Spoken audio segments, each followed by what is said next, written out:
Alrighty, how's it going, guys? Welcome to episode number 18 of Hitting for the Cycle, and I can't believe we are already done with the baseball season, just like that. But anyways, as always, I want to say hi to Ryan Touhey. Ryan, how's it going? Hank, I am baseballed out. Baseballed out. It's been a long season, man. I'll tell you that.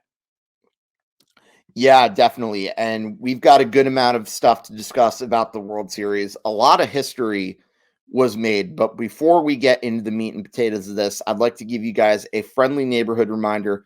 Please don't forget to follow us on Facebook, X, and Instagram at HFTC ETB. Follow the Empty the Bench podcast network at ETB Network on Facebook, X, Instagram, and TikTok. And of course, don't forget to follow our YouTube channel. You can find us on youtube.com/ETB Network. And do ourselves and yourselves a favor. Please don't forget to hit that big red button down below. Give us a comment. Give us a like. Let us know for your thoughts. We want to hear from you guys. And of course, make sure you follow the website, etbpodcast.com, for some great blogs and more information as well. And yeah, I'm going to be having a lot to say for sure with regards to the World Series, whether it be blogging or whether it be here. But in any event, Ryan, you ready to get right into this? Let's do it. So, World Series takeaways. I have to say, first and foremost, the Texas Rangers pretty much dropped.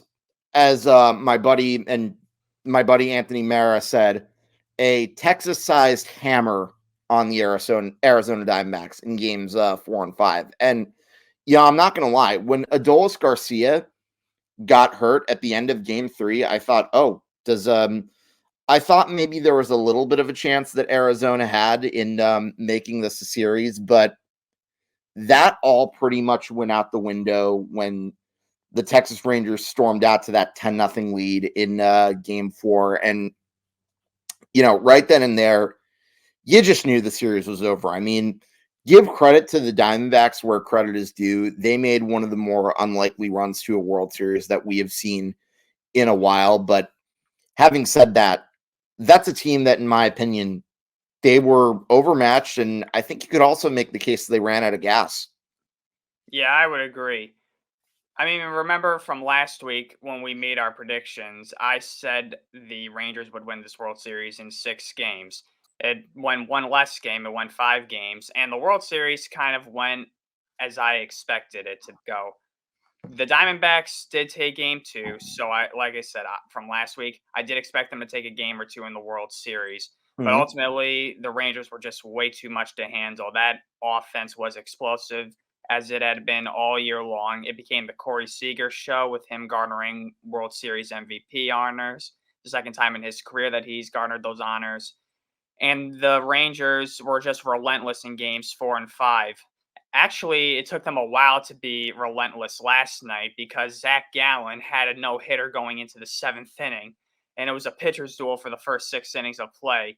It was a weird game last night. Gallen was cruising, and his pitch count was very low going into the 7th inning.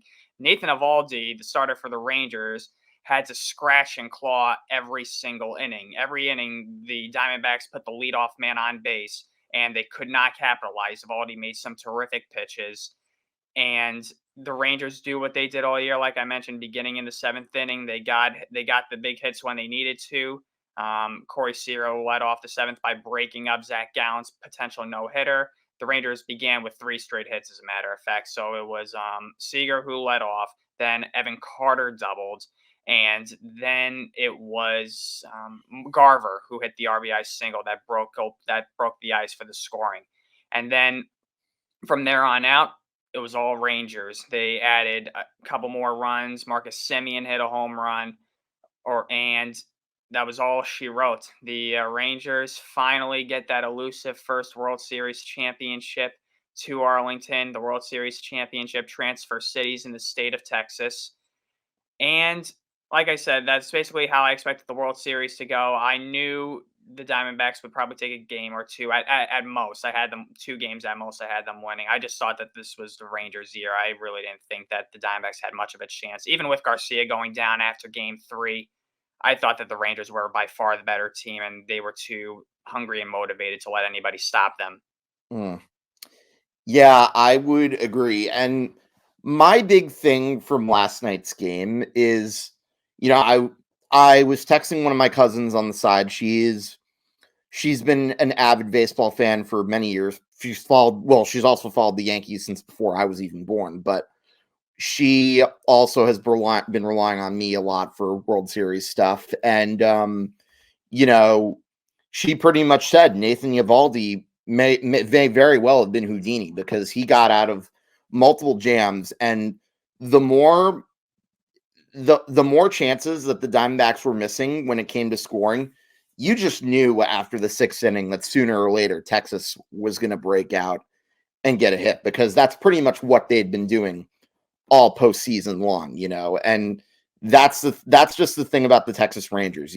I think even if the Phillies had been the team in the National League, I think they would have had a hard time with them too, because the Rangers do not give away at bats. They don't rely on the home run.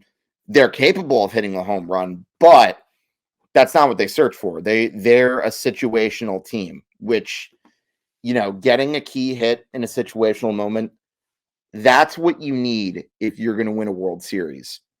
No matter what era it is, getting those clutch hits are always going to be what it takes, because let's face it, the pitching every year in the postseason is always what's going to be improved. And you have to give Gallen credit where credit is due, because he did the best he could to keep his team in the series. And I would argue that this was probably his best game that he pitched all postseason long.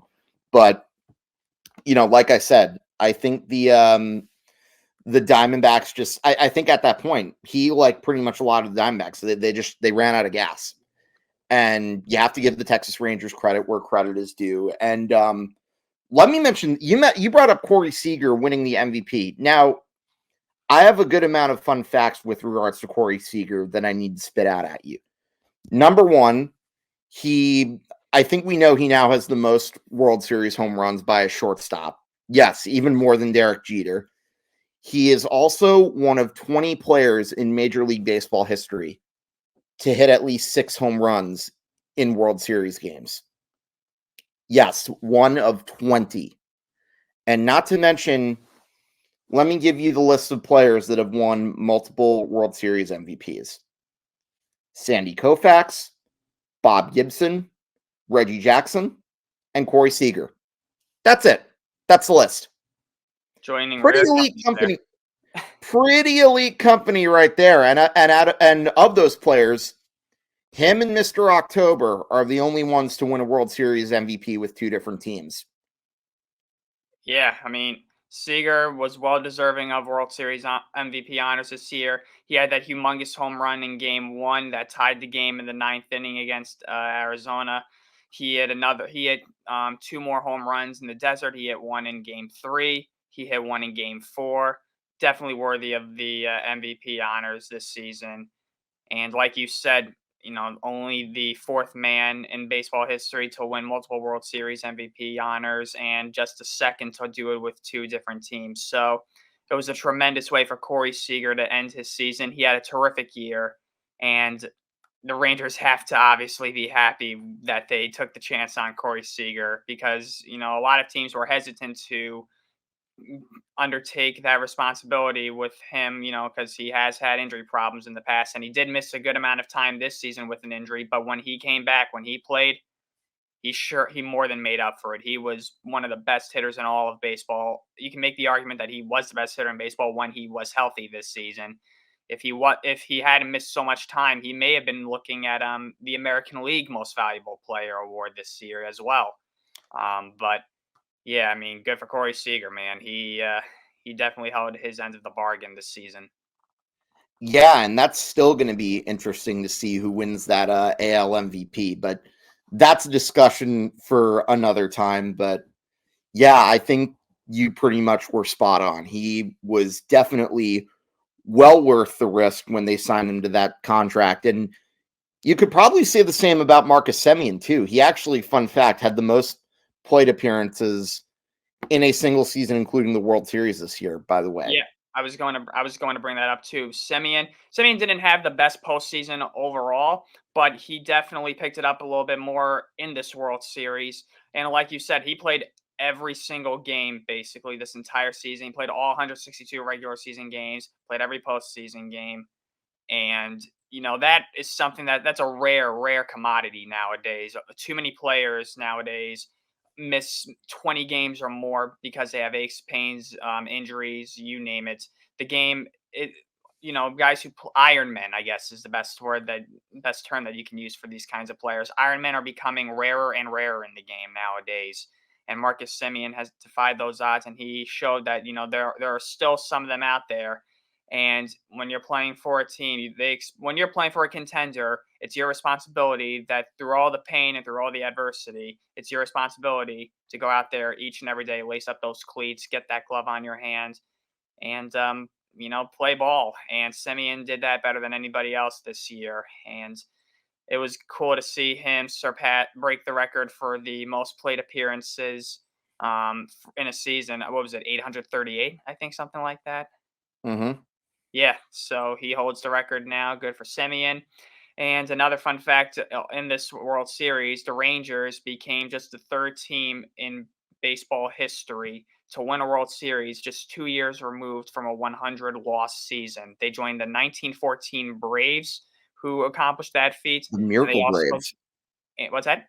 The Miracle Braves. The Wow. Miracle Braves and the Miracle Mets of 1969, of course. Oh, well, that makes sense that it was the Miracle Mets that were one of those teams on that list, considering how bad they'd been for most of the 60s up until they won that World Series championship. But oh my gosh. And I'll tell you another thing about Semien.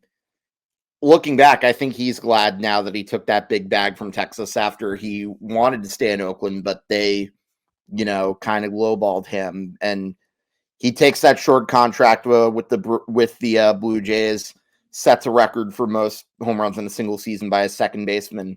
I think it was Davey Johnson who previously held the record before him, and he gambles on himself with that, takes the 7 years, and now he's a world champion.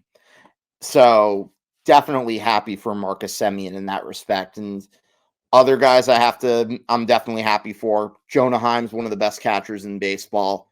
He gets a World Series ring, and he quietly had a good postseason himself too. And Josh Young, a good third baseman, and have to give props to Evan Carter, who is another one of those unsung heroes. Didn't even play a full season, but he comes up big during the postseason. And Ryan, I would argue that the secret weapon for the Texas Rangers was the guy who recorded the last out, Spores, in the bullpen. He was their go-to reliever for the most part whenever they needed to get out of trouble. He's also a world champion. Fun fact, he never had a save during the regular season. That was his first save. Isn't that insane? Guess he was due. What better time to get your first save of the season than the biggest one of your whole life? I know, right? But he's another guy that definitely, he was the bridge when it came to getting to guys such as getting to players like Aroldis Chapman and Leclerc.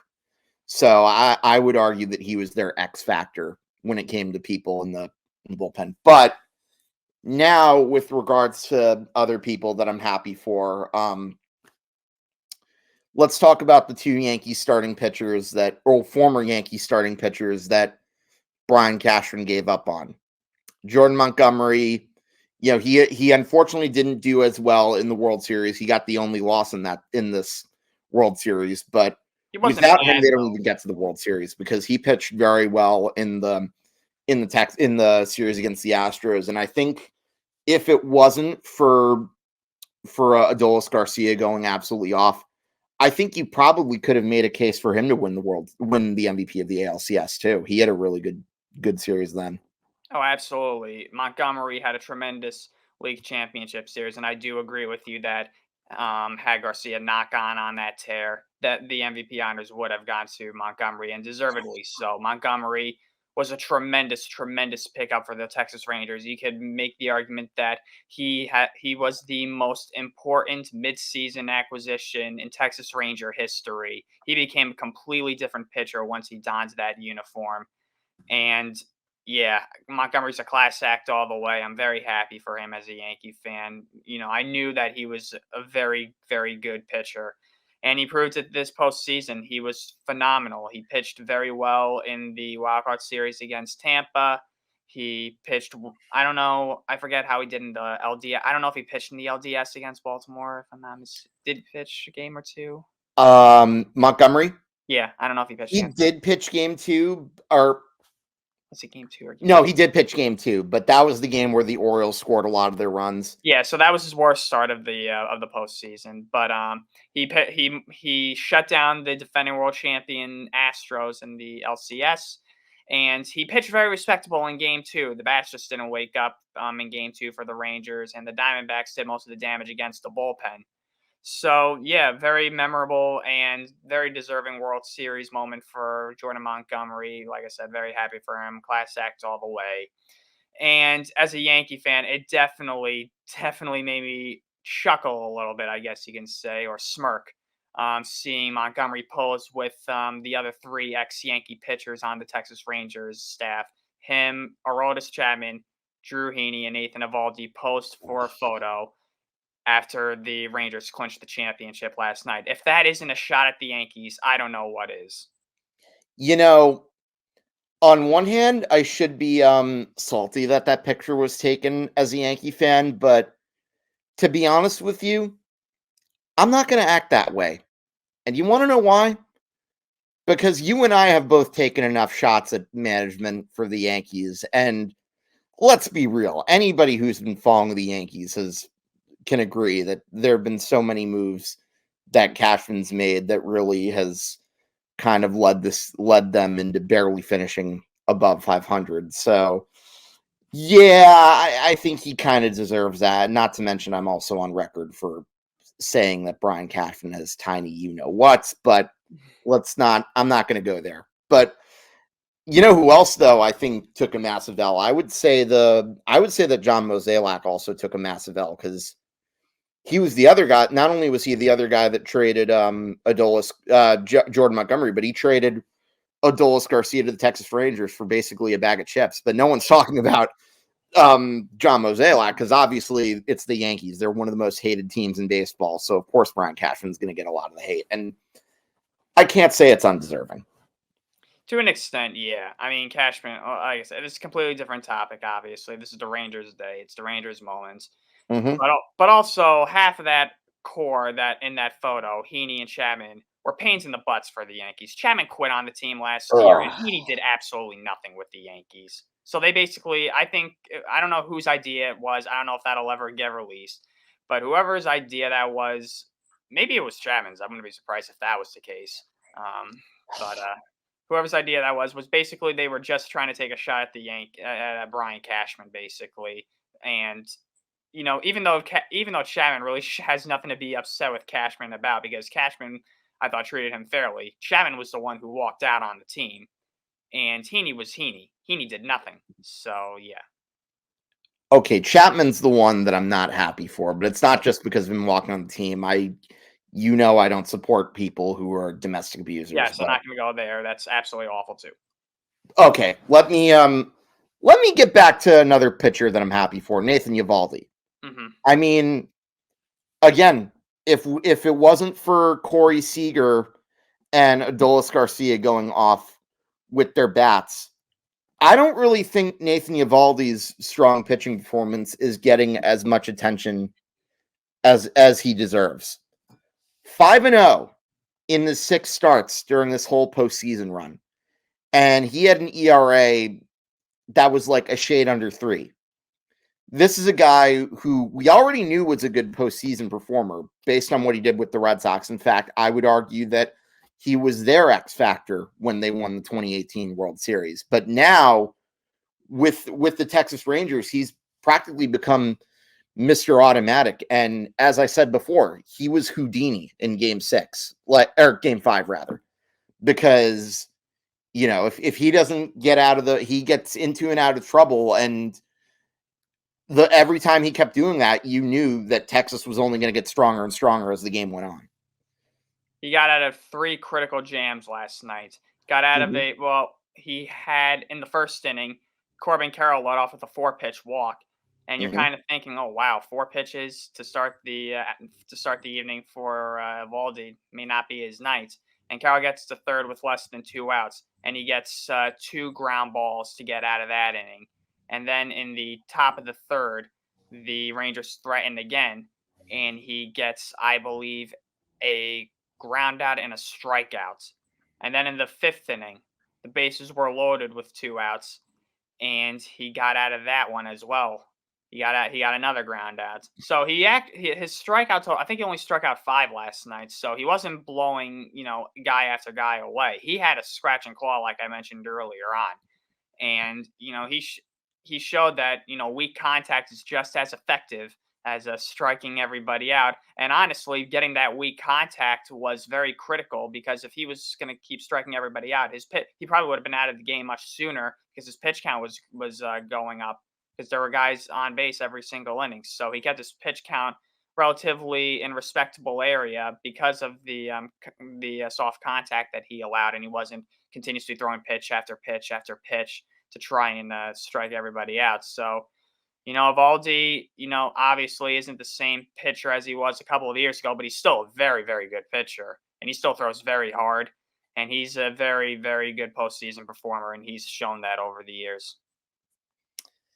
All right. Well, now I have to talk about the 2 other guys that really deserve a lot of credit for us talking about the Texas Rangers and their first World Series championship. Number 1, Chris Young. Ever since Chris Young was hired, and I'd been saying for a while that at around the time that Josh Daniels getting fired was the best thing that could have happened to the Texas Rangers, because he had made so many bad moves since the 2011 World Series collapse that eventually you wondered why he stuck around for as long as he did. Maybe it was because he built those 2 pennant winners consecutively. I don't know. But the fact of the matter is, change finally needed to happen. Chris Young comes in, and obviously I'm not going to say every single move that Chris Young made worked out in his favor. I mean, look, he tried to bring in Jacob deGrom as that ace to the pitching rotation, but we see how that worked out.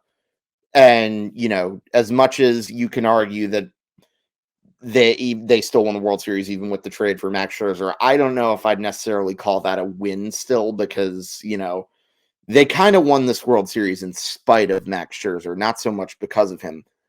But what the important thing about what Chris Young did was he built a really strong lineup. He already knew what kind of young core he had coming into it with Texas, but then signing guys like Marcus Semien and Corey Seager to big contracts to complement what was already a really strong lineup, and then getting secondary pitching acquisitions such as Nathan Eovaldi and Jordan Montgomery, I think that was the real key for the Texas Rangers in winning the World Series.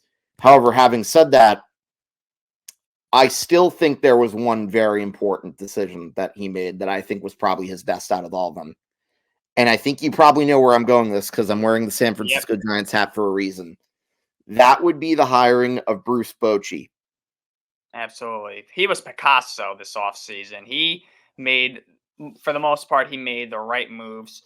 Like you said, the 2 pitching moves that he made, deGrom and Scherzer, didn't necessarily factor into them winning the World Championship, but they weren't bad moves, in my opinion. I mean, maybe the deGrom move is a little more suspect, because, he has had arm problems over the past couple of years, and you don't really know how he's going to hold up when he comes back, if he's going to be the same pitcher again.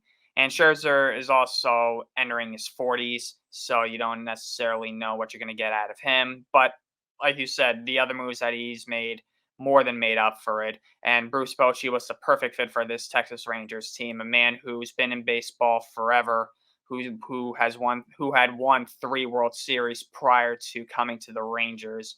He won 3, of course, with the team that you're wearing, the San Francisco Giants.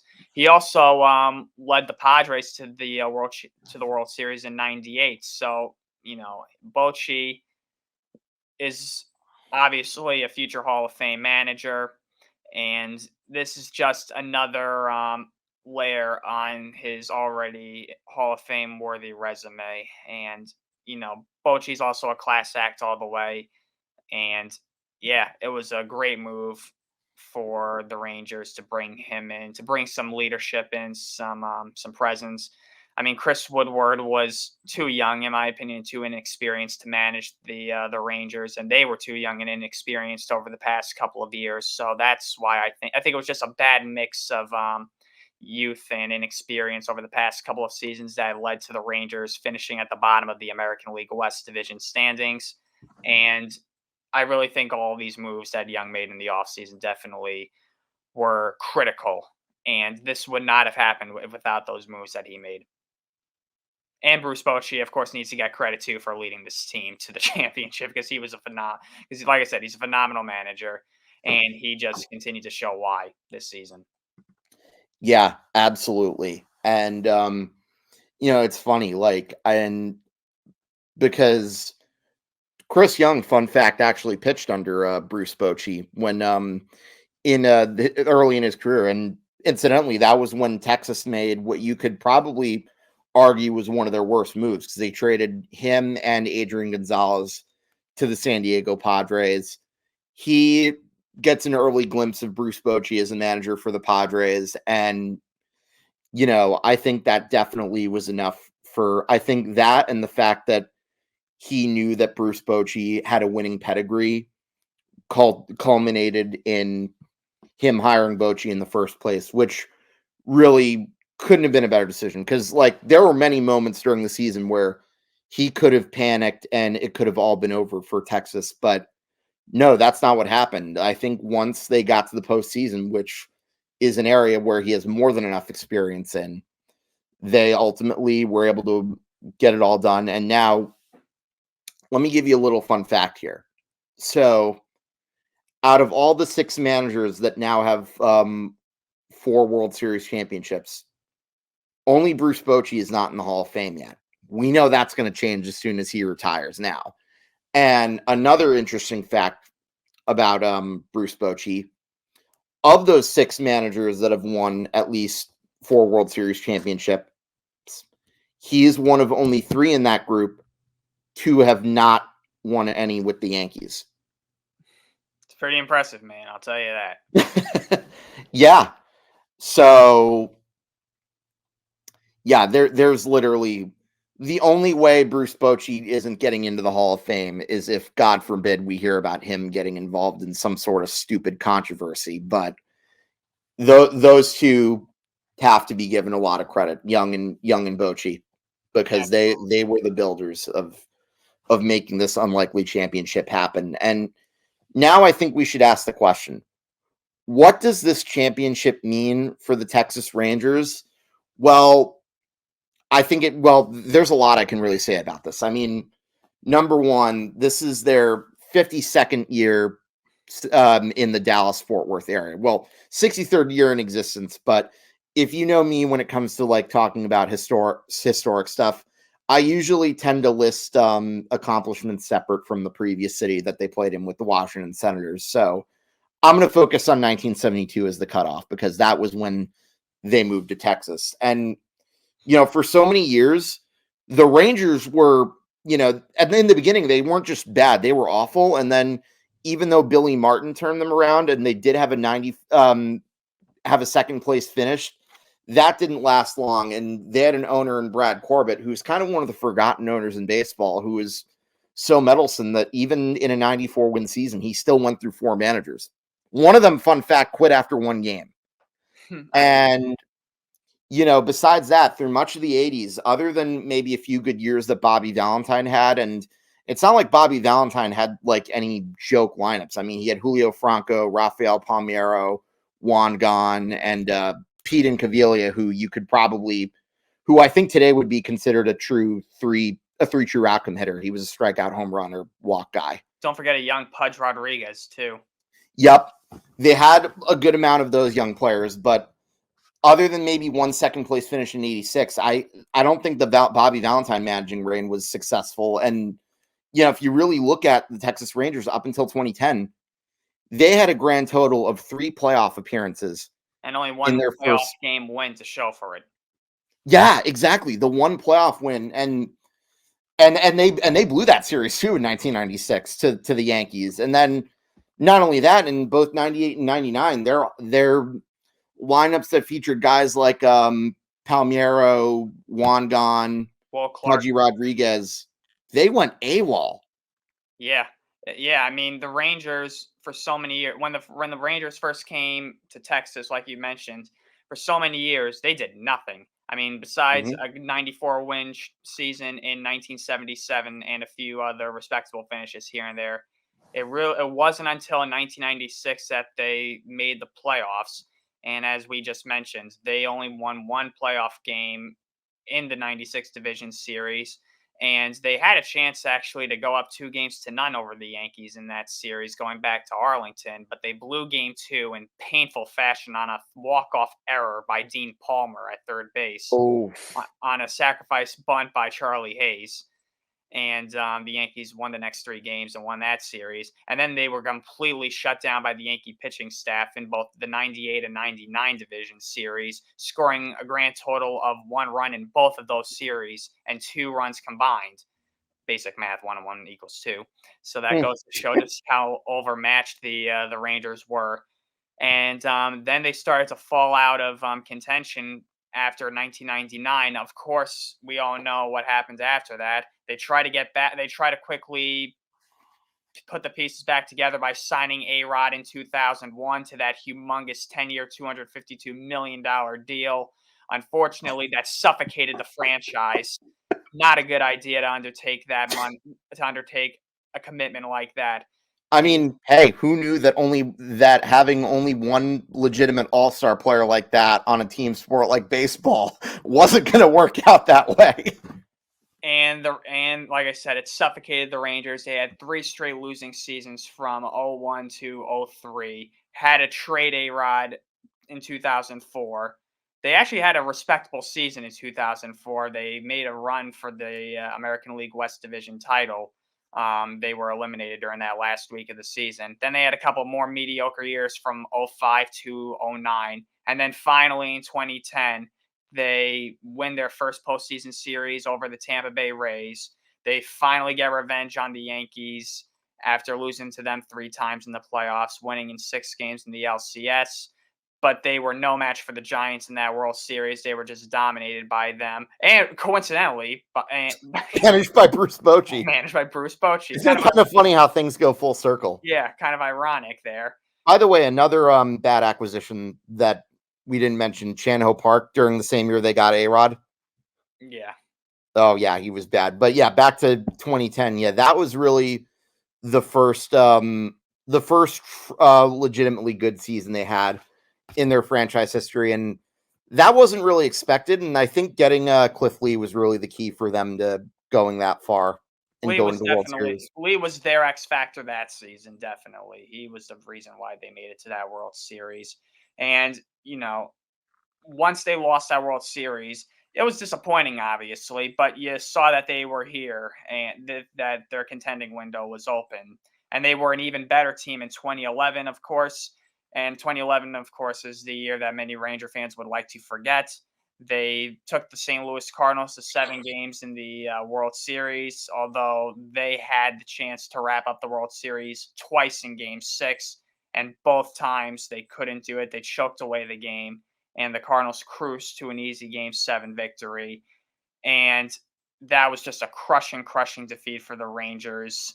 And I think here, like maybe there's a higher power that's preventing the Rangers from trying to get to from winning the promised land. And the following year in 2012, they had a big game lead in the American League West, only to blow it to the Oakland Athletics, who came out of nowhere. The A's, win in that final series in 2012 in Oakland. So the Rangers have to play in the new American League wildcard game against the Orioles, lose that game 5-1, and then they went through 2 years of mediocrity, then returned to the playoffs in 2015. Jose Bautista's bat flip, of course, against the Blue Jays. losing back-to-back seasons to the Blue Jays in the playoffs in 2015 and 16. 2016, they somehow won 95 games. I don't know how that team won 95 games. That was a very weak hitting lineup. But, they made it to the postseason both of those times. They won the West back-to-back years there. And then from 2017 to last year, it was a rough stretch of baseball for the Texas Rangers. A lot of frustration. Just there was not much to cheer about other than the fact that maybe, better days were ahead with the opening of a new stadium, even though I did like the ballpark in Arlington. A lot of people liked that ballpark. So, Yeah, I think the reason they got rid of that ballpark probably was because they played in oppressively hot conditions. I yeah, mean, that was after the all, reason it's why. Texas during the summer. Yeah, that was the only reason why. It was a gorgeous ballpark. Nobody had any complaints about it other than the fact that it was just too hot to play there during the summer. But this means so much to the Rangers organization. This means a lot to Ranger fans. The Rangers have great fans. They're very loyal. They're very dedicated. And I don't know if it completely erases the bad memories of 2011 necessarily, or the 2015 and 16 playoffs, because those you still get reminders of those playoff games in documentaries, on television shows, and highlights. Those have lasting images. So it's always going to be hard for Ranger fans to look back on those years. But, it's definitely rewarding and it's definitely uplifting to know that you finally got over the hump. You took down your in-state division rivals, the defending world champion Astros, who, I mean, I can only imagine how much of a pain it must have been for Ranger fans to have to welcome in their National League foes in state rivals into their own division and to see them take off and dominate for all these years. It must have been incredibly frustrating for them. I can only imagine the satisfaction that Ranger fans had to finally conquer them once and for all in the ALCS on their home territory, winning all 4 games in Houston to win that pennant that they worked so hard for, and to finally win that championship this year definitely makes up for a lot of pain that the fan base has endured over the years.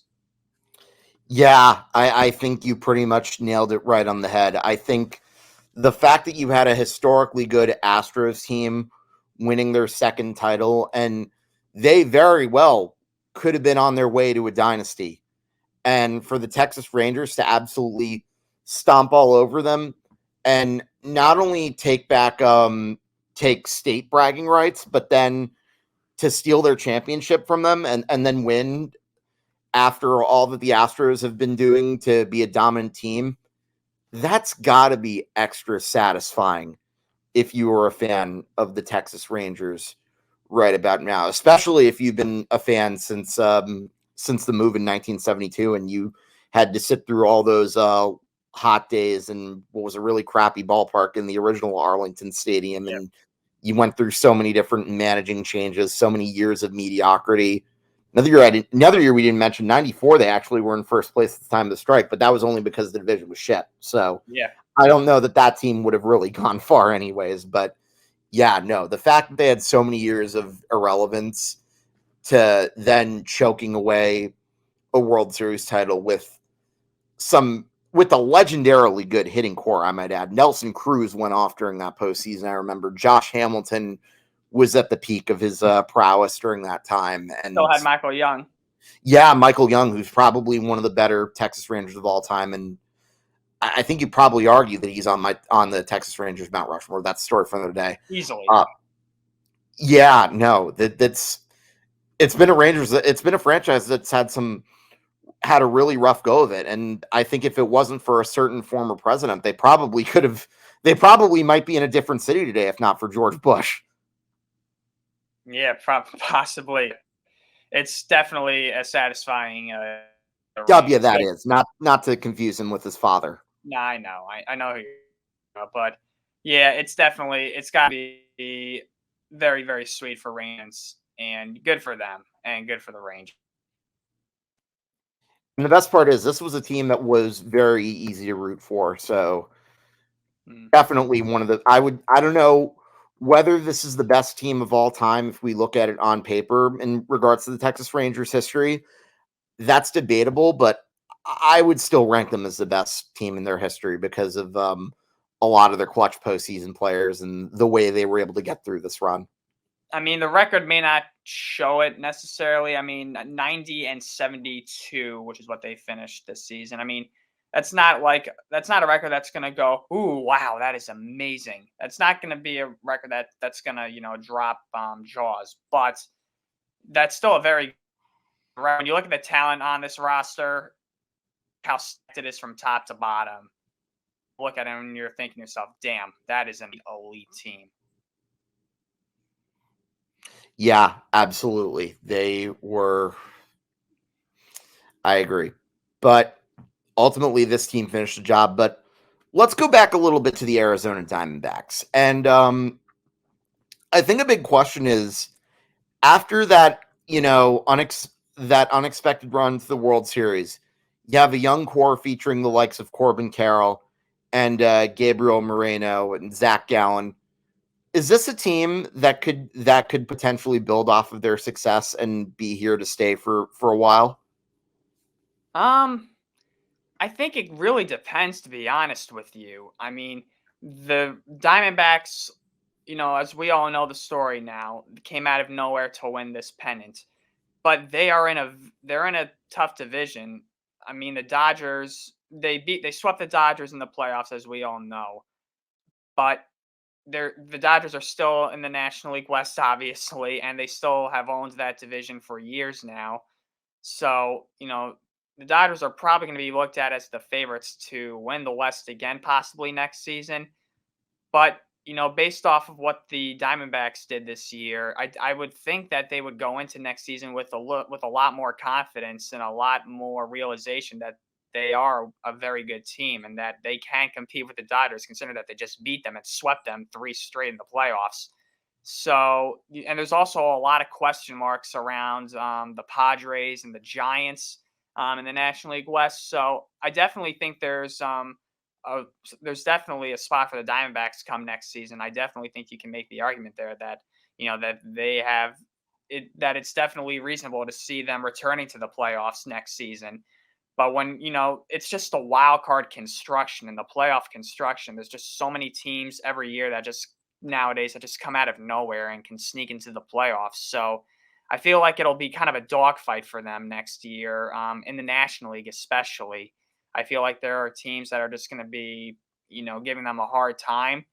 But I think they are capable of building off the success this season. I think they got a young core that's very solid for a couple of years to come.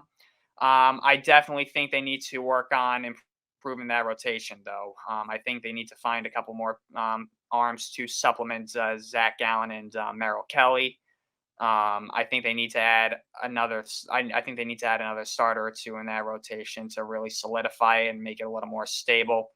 I think that they also need. I mean, their offense is very good, but I also think they could use maybe another power bat or another bat in that lineup just to give them a little more protection around some of these guys. I mean, Carroll, obviously the rookie of the year, he had a terrific season. Gabriel Moreno is a very good hitting catcher. Lourdes Gurriel is a very good slugger.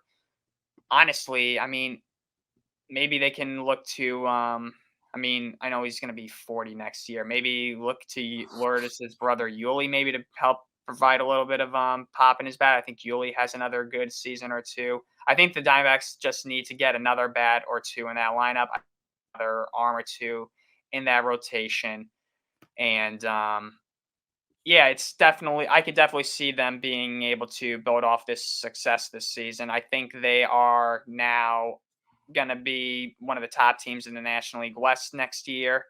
And I think they're going to be better next year. I think they can win closer to 90 games next year. But there definitely are some areas that they need to address if they want to finish the job. Yeah, I would agree. I think pitching definitely is first and foremost because, cliched as it sounds, we say it every year. You need a deep rotation in order to really go deep in terms of having a big playoff run.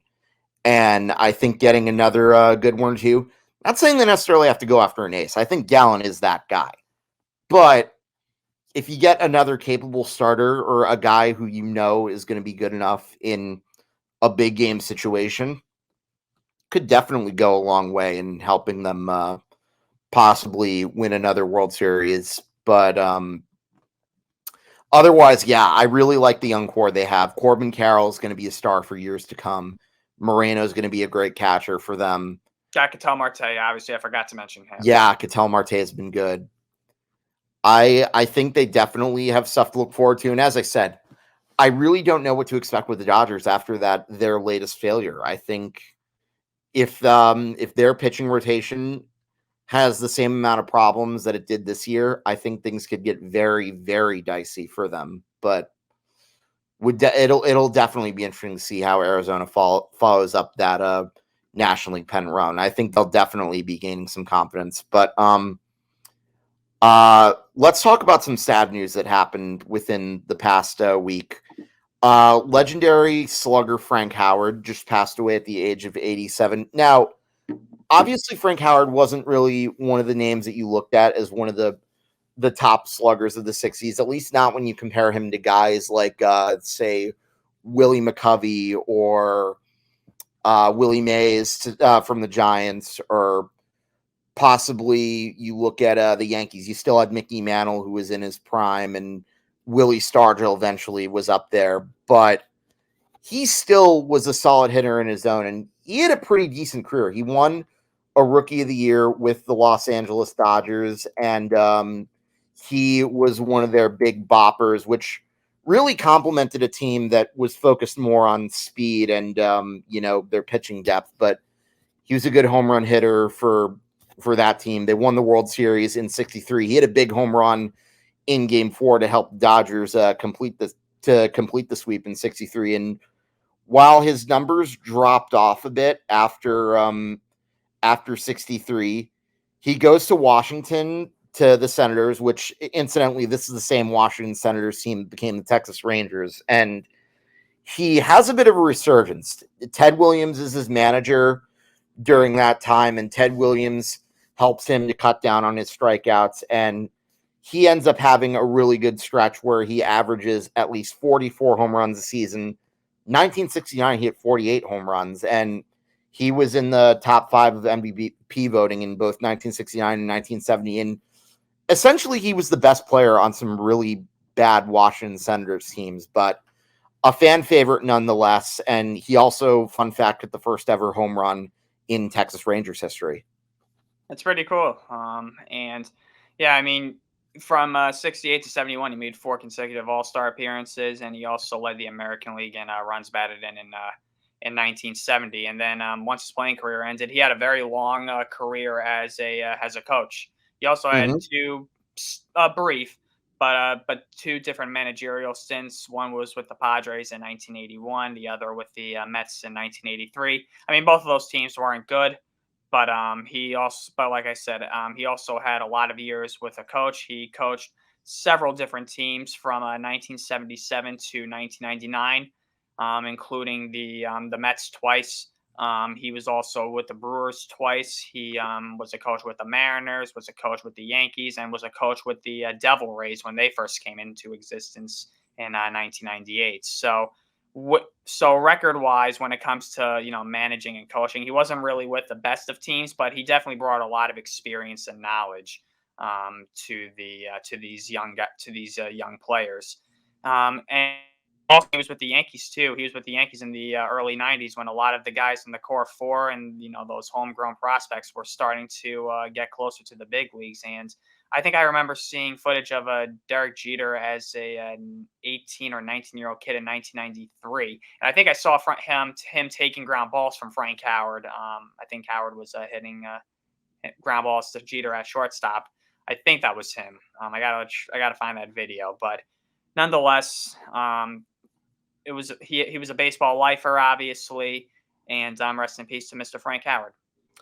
Yeah, and not only that, but he was definitely very much respected by a lot of his teammates and the guys who played for him. I mean, Art Shamsky wrote out a tweet in which he was called a gentle giant, and yeah, definitely some great memories of him. And I think he definitely had one of the more underrated legacies in baseball history, but definitely rest in peace to Frank Howard, and our thoughts go out to his friends and the members of his family. But anyways, let's talk about some more news before we wrap this up. So apparently the San Diego Padres tapped into a third-party lender for a loan to cover their team's finances. And, the more I thought about it when this story broke out, I don't think I was the least bit surprised because, after all, I've been on record for saying that AJ Preller has probably stuffed money in his mattress a la Eugene H. Krabs. But now it all's starting to make sense now. I mean, how on earth are you affording Manny Machado, Fernando Tatis? Not that he really deserved that big contract. Who else? Juan Soto, Xander Bogaerts. That's highly suspect there, is it not? That's a lot of freaking money, man, and that's a lot of contracts. I was not surprised to hear this at all. And this is why there are a lot of question marks surrounding the Padres organization. And I mean, I'm looking at the article piece right now, and it just says third party lender. And according to people briefed on the team's finances, this is according to Sports Business Journal. It says here they had a third-party lender willing to help with $100 million in September, and people from the Padres asked from Major League Baseball for permission to receive close to the full $100 million, and Major League Baseball gave them permission to draw roughly $50 million, which they felt was more than enough for them to cover their expenses. The article doesn't specifically say who this third-party lender is. That's what I'm really interested in figuring out, who this third-party lender is. That is obviously a big component with this. And like I said, I can't say that I'm surprised hearing this. That's just there's so much money being thrown around here. That the Padres threw money like drunken sailors this offseason, especially with that Bogaerts contract. And obviously, like I said, there's a lot of question marks now moving forward with the Padres for next season. They've lost their manager, and they have to cut costs, obviously. And Juan Soto's contract is up after this season. He's an impending free agent, so there's a very high chance that the Padres are going to have to part ways with Juan Soto. I mean, we obviously heard those rumors a little while ago that the Yankees were interested. We'll see if that actually happens. I'm taking that with a grain of salt. And I'll believe that when I see it. And knowing Cashman and Steinbrenner, they're probably putting up some smoke screens to get us to probably tell us what we want to hear, not actually what we need to hear. So if I could. I'm sorry, I just cannot go an episode without ripping those two jerk-offs a new one. I can't really go an episode without bringing up the Yankees at least once. So neither of us can. But yeah, back to the Padres. Like, it sounds sketchy, and it sounds just like there's been a lot of carelessness around the organization. They were so desperate to make a run at the World Series, and the fact that they had a very disappointing season makes the whole matter worse.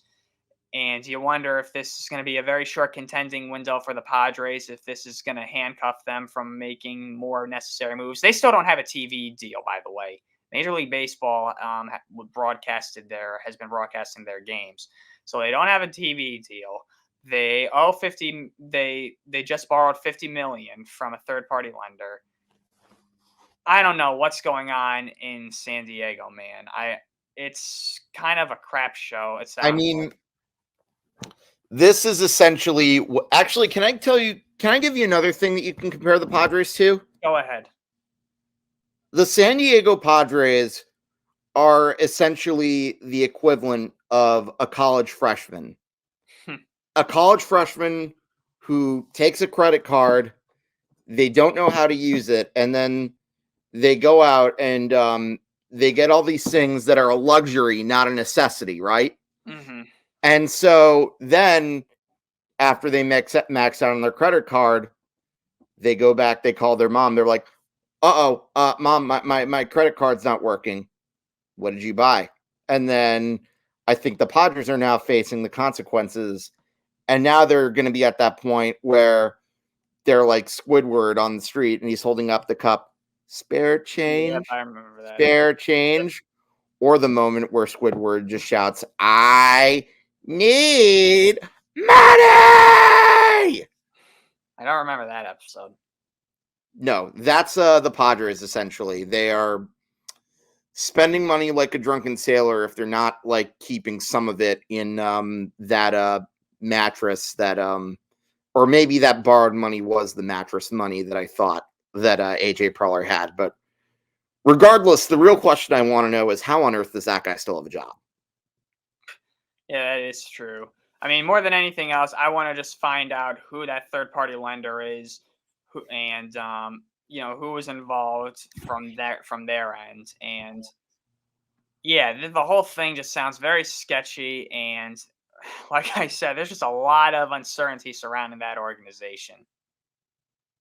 And with all that star power that they have, you wouldn't think that there would be as much drama or as much uncertainty, I should say. But the drama has followed this team for a couple of years now, and it doesn't look like it's going to let up anytime soon. They literally, I think Tree pretty much said it best when he described them as like a Jackson Pollock painting. Yeah, he pretty much nailed it on the head with that comparison. But anyways, that'll wrap up episode 18. Ryan, as always, it's been a pleasure, and always a pleasure. Yeah, we'll definitely see what happens in the off season, but can't believe we're already through yet another baseball season. Yep, we have a bow tie on baseball 2023. But in any event, you guys have watched episode 18 of Hitting for the Cycle, and once again, let me remind you guys, please don't forget to follow us on all of our social medias. You can find us on Facebook, X, and Instagram. You can follow the Empty the Bench Podcast Network at ETB Network on Facebook, X, Instagram, and TikTok. And of course, don't forget about our YouTube channel. You can find us at youtube.com/ETB Network. And make sure you follow the website, etbpodcast.com, for some more blogs and more information as well. Like I said, I will definitely have a lot of stuff to write about with regards to this World Series. But in any event, thanks on behalf of Ryan Touhey. I'm Hank Indictor. We will see you guys later. So long, everybody.